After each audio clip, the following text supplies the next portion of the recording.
And in yet another story, a man is accused in court for taking the spirit of somebody hostage, and they have to appear in court, and the woman's corpse is brought, and the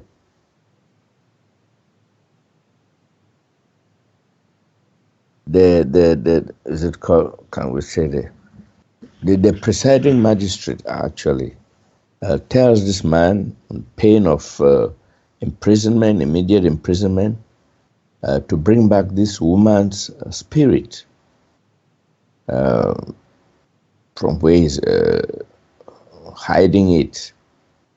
And so the back and forth of this talk. So is it possible for is it possible to actually control somebody's spirit, that which is all powerful, the light of the body? Is it possible to keep somebody's spirit under bondage somehow? So I don't know what you think about this. I find this very interesting. Is this an actuality that's happening in a court in Africa? An actuality. Well, that's very interesting. This is fun. They're moving a step beyond, aren't they, with things? And this kind of parallels the Eckankar thing too. And they actually, yes, this is, as you listen to the experiences that people have. Yes, there is a bondage there because people are in agreement with being bonded and trapped and tap-lined. That is what is taking place.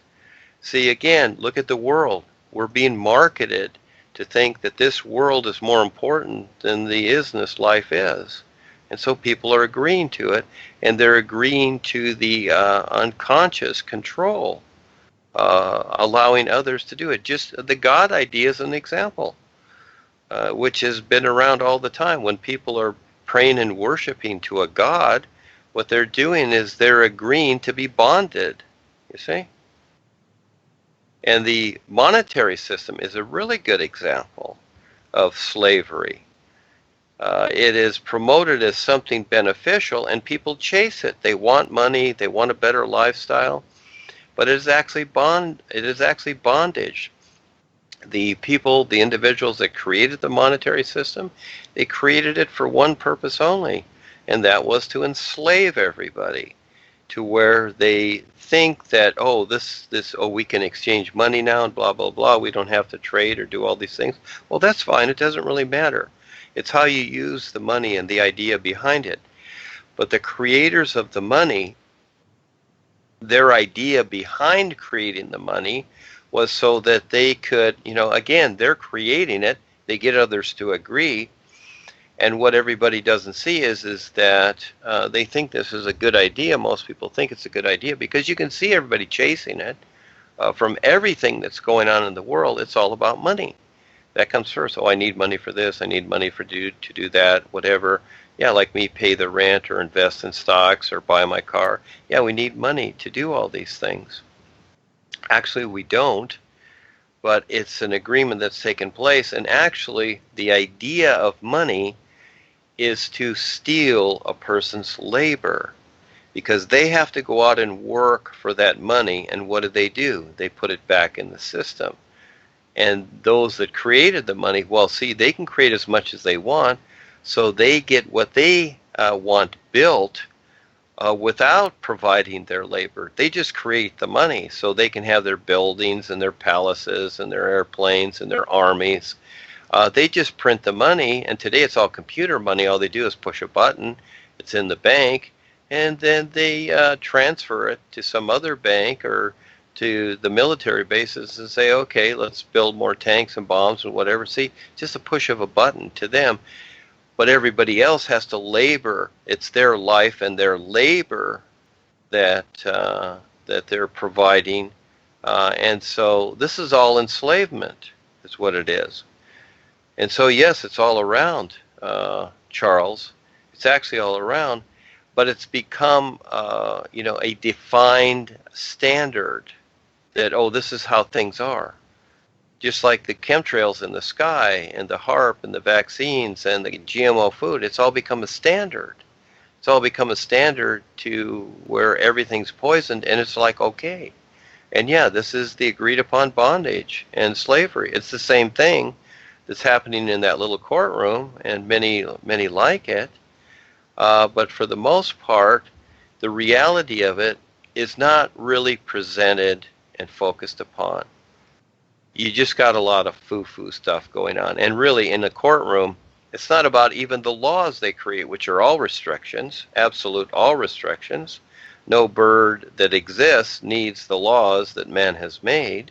They're all just restrictions. And really, courtrooms are procedures.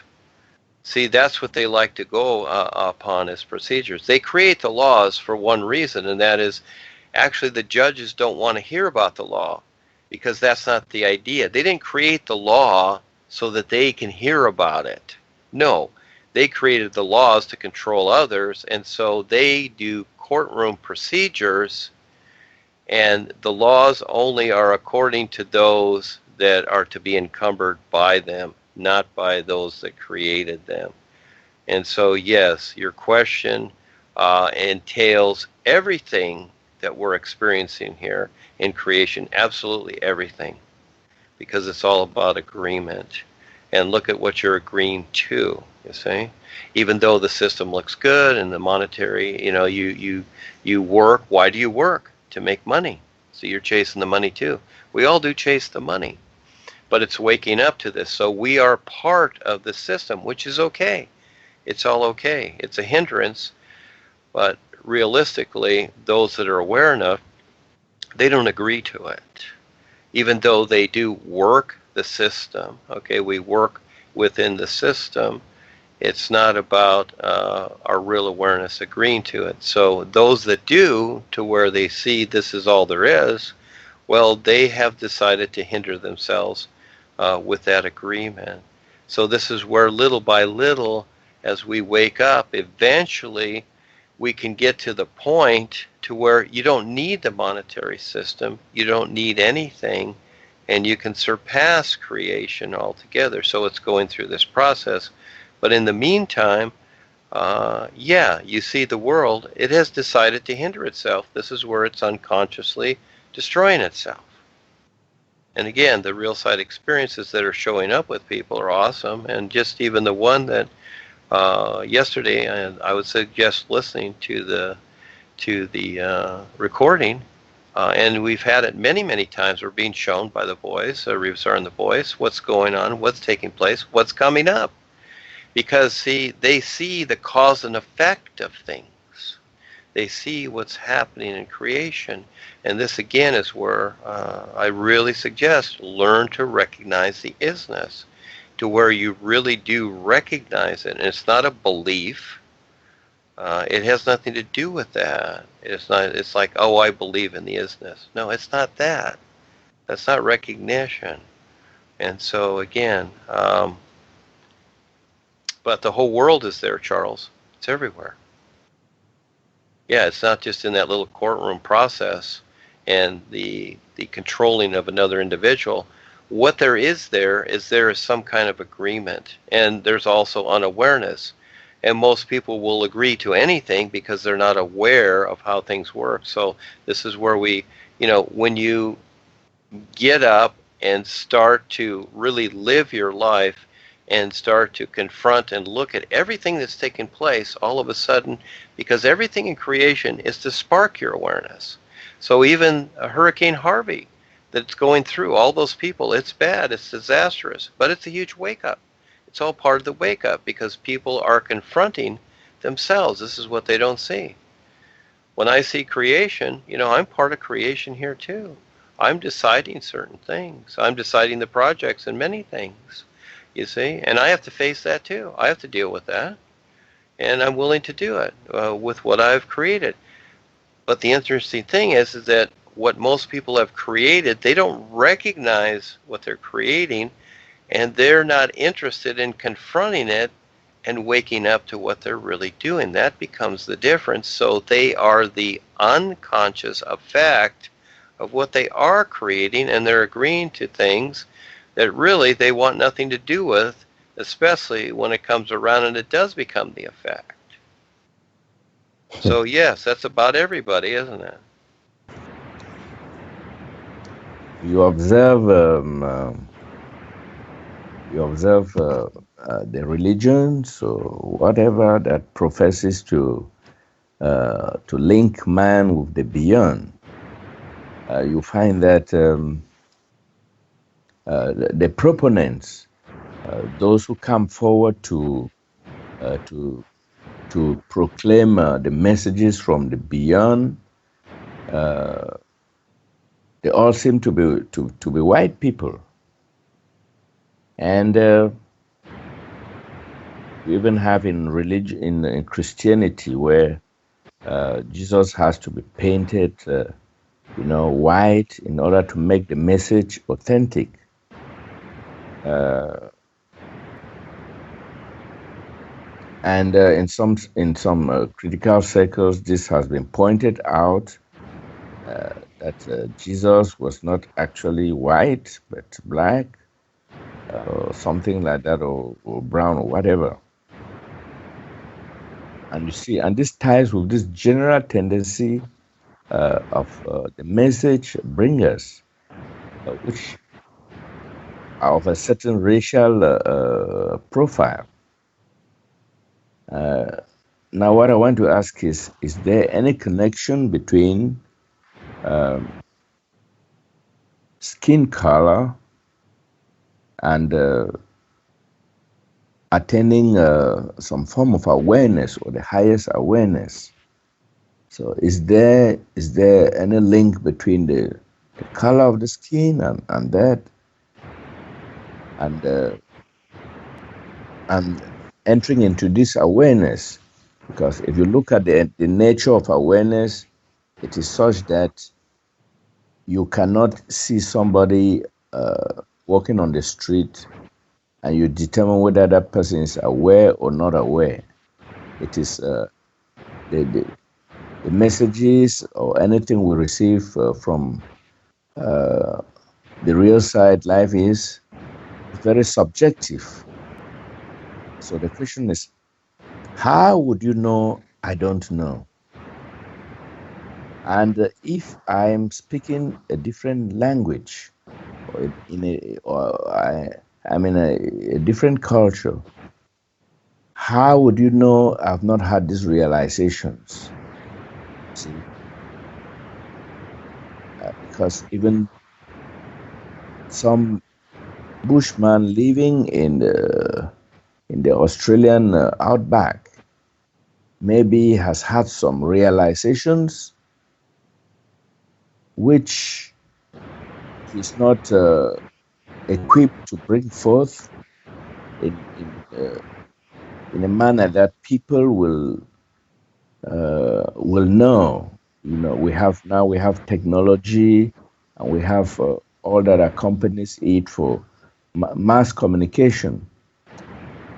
So, what if somebody in his own silent corner of a different race has had these uh, realizations? How do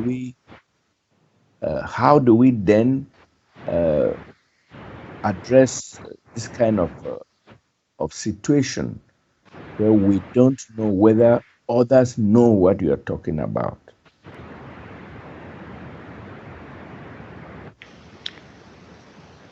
Okay, I get the idea. And you started off with the different skin colors and whatever. That all Yeah. comes from what has been decided in basically the elites that control the world, the one world order, whatever you want to call them, the reptilians, etc., that control the systems, basically control the systems of the world. They've decided that, and they've decided that it's not hard to see why they've decided it. And then you have we'll just keep it simple here. Then you have the black man in Africa, and you see like the history of the United States is very interesting. The United States was set up as a puppet country, is really what it was. And you have the black slaves in the United States. That was implemented also. All these things were part of their bigger plan to control people and at the same time create discrimination, okay, amongst the races. And, whether Jesus was white or black or purple or whatever, again, he was what he was, but that doesn't matter, okay, it's the awareness. And yes, as you will move along here a little bit, as you talk about, yes, people are having experiences all the time. Here's the idea simplified.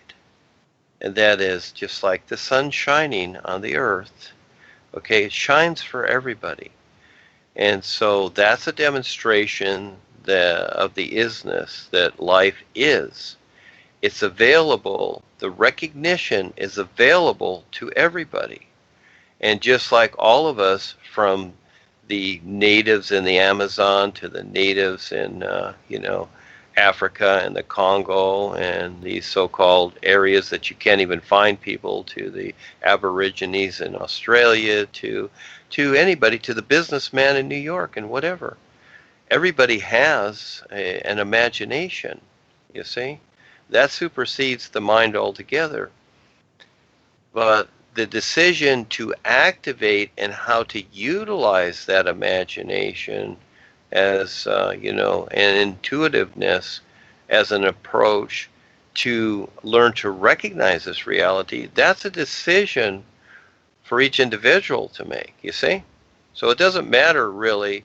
It's nice that like everybody's here, everybody's here. They do recognize, everybody recognizes something about what's being presented in some way. I decided to do this, okay? I didn't have to do it. I decided to do this. I decided to activate this and have this adventure because I wanted to become more aware and self-sufficient. So this is the idea. And so this is what I'm presenting. And I would say the people that are here, they want the same thing, but I don't decide that for them.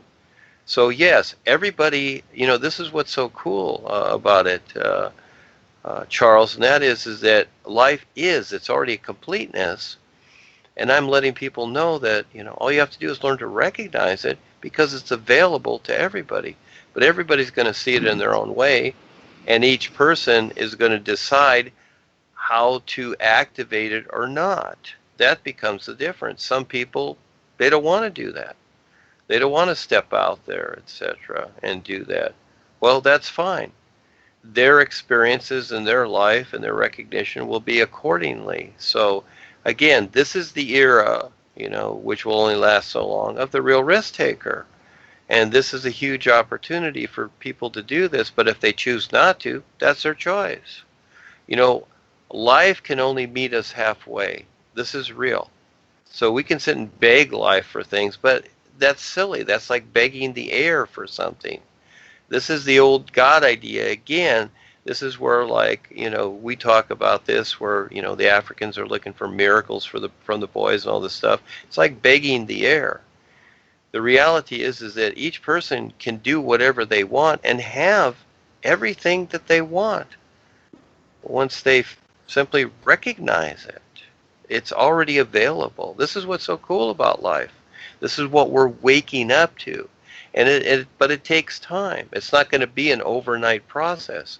And this is the difference between recognizing the is and what is taking place in creation. They're two different things.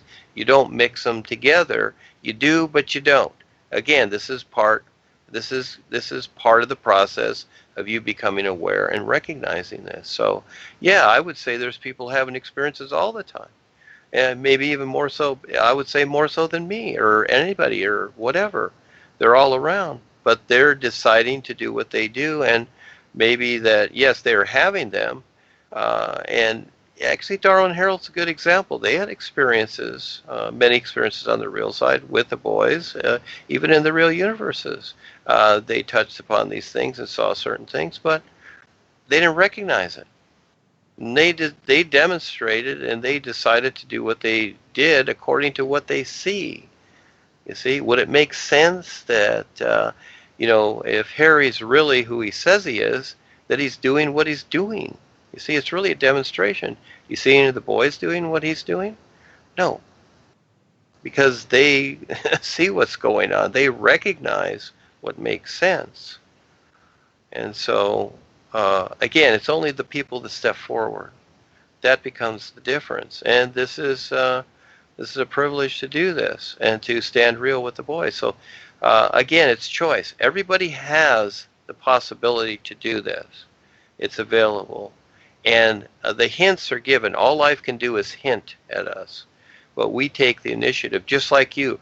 I would say look at your process, and you'll better understand the next person's process as they go through. This is why I have a huge compassion and consideration for what's going on in the world. I see what people are struggling with. I see it. It's huge. And it takes a lot to really fine-tune this to where you really do see it. And to me, only one thing makes sense, and that is recognizing this isness and standing real in it, because then you are self-sufficient and you have that real position of freedom for yourself. Anything aside from that, what value does it have? What value does it have to be restricted as we've went through all these lifetimes to get to a certain point to recognize this reality and at the same time continue to give yourself to the phenomena and the agreement and unconscious agreement of this world. So yes, it's available to everybody, Charles. This is what's so cool about it. This is the position I work from. You might say, this is a position I stand real from. I really don't like the word work. It's not work. It's just simply a position I stand real from. And that is that I have already considered that everybody is, it's not so that everybody's going to wake up, but it is so that everybody can have the possibility to decide to do so. You see? So it's easy to say, well, gee, everybody's not going to wake up. Only certain people are going to get it. Yeah, we can say that. But I like to consider the possibility that everybody has this opportunity to do so. And so that's why I'm doing what I am. Paul, when he was here, he really didn't do radio and TV and whatever. He just did what he did, you see. He could have done that, but he really didn't do it. He just did the seminars. He just, did what he did for that time. And he kept it, you might say, pretty compacted, even though it got around the world, which was amazing. But a lot of people around the world were having experiences, and then they were led to recognize certain things at that time. That's kind of what it was. It kind of came in kind of quietly, you might say. And today, the world is different. The world is really, realistically destroying itself as fast as it can. And so this is why I do all the writing and the talking, etc., because I see, I'm the decider here, okay? I'm deciding how it's going to be. And if it makes sense, the boys back it up. And so I see that everybody can have this opportunity. And I don't see why anybody shouldn't have this opportunity. So I got to confront a lot here. Okay, so, and it gets to the point to where, I'm referring to everything. So it looks like I'm the bad guy, simply saying how things are. And so, if I didn't talk about the chemtrails or the HARP or the corporation or any of these things, okay, I could keep it kind of, really confined. I could do that. I could decide to do that and not have to deal with all these things, just like what Harry's doing and Joni. See, they just keep it confined. They just keep it confined to the ideas that they've created and attracting people accordingly. Hey, with Joni, business is good, but it won't last because of what she's doing. She has to face herself. That's the big confrontation that she has to deal with. It's bigger than, it's like the Lords of Karma judgment. That's the big confrontation. So what's going to happen in the courtroom here is nothing compared to what she really has to confront overall. So, And again, that's part of the adventure, I see. Okay, I like the adventure, and that's that's what I activate. I activate the adventure creatively so that it becomes kind of fun for people, and it's not just some kind of belief drudgery, that you're carrying in all these old ideas. That's drudgery. I see that. Even though they're pretty words and people are happy, it all ends up as drudgery. Everybody ends up miserable. Hey, they're happy, they're singing in the church and whatever, and oh, they're jumping up and down, but then when something happens or somebody dies, hey, they go back to the church and they're all crying and mourning. You see? We don't do that because we see and we understand what's taking place. So again, uh, this created opportunity, and everybody has it. And I would say, yes, there's a lot of people out there, but they decide to step up and be the risk takers or not. This is the best part, is to be the risk taker. It really is. Yes, and people can have their experiences. They can have their personal la la land, and there's many people that go into the real universes too, and they can have that. And that's fine. But it's all choice. And I see that uh, I like seeing people wake up, and I like providing this opportunity to see them wake up. That's my big thrill here. And it's a very humbling experience too. And it's not just about me anymore. See, the membership idea is about the individual. It's all me, me, me. Well, when you get to the point where it's for everyone, that's the best part. And the interesting thing is that even though individuals are having experiences, even in the real universes, they really don't see the whole of life until they step out in it wholeheartedly. And look at the demonstration the boys are doing. They do everything they can. And you might say I really keep them busy because they want the adventure. And everything I decide, they're there, they go after it, they're backing it up, they're doing it. I decided the vessel project and they built it on the real side. So I'm really keeping them busy. Yeah. Yes, by what I decide. And you're here and look at all the activity, etc., that we're going through. And I got many adventures that are unseen that are coming into fruition. And so they're very, very busy and they love it. They love the adventure and the activation. And so the consideration of what other people are experiencing, all we can do is provide the opportunity and see if they will step up and take the risk. And that becomes the best experience. But I can't give that experience. They must decide to do that, getting out of the me thing. Yeah. Yeah, go ahead, Charles. Okay, thank you.